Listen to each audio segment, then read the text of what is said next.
Project name வந்து waste segregation using IoT. அதிலேருந்து வர லைட்டையும் ஹீட்டையும் வந்து நம்ம கரண்ட்டாக கன்வெர்ட் பண்ணுறதுக்காக ஹீட்டை கரண்ட் கன்வெர்ட் பண்ணுறதுக்கு பெல்டியர் யூஸ் பண்ணுறோம். இதுதான் பெல்டியர். லைட்டை வந்து கரண்ட்டாக கன்வெர்ட் பண்ணுறதுக்காக நம்ம வந்து சோலார் பேனல் யூஸ் பண்ணுறோம். இந்த சோலார் பேனலில் வந்து நீங்கள் ஃப்ளாஷ் நான் எக்ஸாம்பிளுக்கு ஃப்ளாஷ் அடித்து காட்டுறேன் உங்களுக்கு.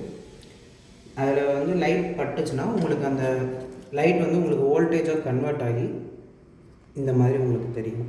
எல்இடி க்ளோ ஆகுது, இது மாதிரி தெரியும் உங்களுக்கு.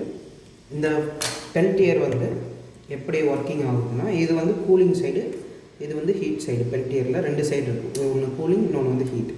இப்போ நம்ம ஹீட் சைடு வந்து எதனா ஒரு ஹீட் எலிமெண்ட்டை வச்சோம்னா நமக்கு அதோட வோல்டேஜ் டிஃப்ரென்ஸ் வந்து நமக்கு தெரியும். நம்ம காட்டுறோம் உங்களுக்கு.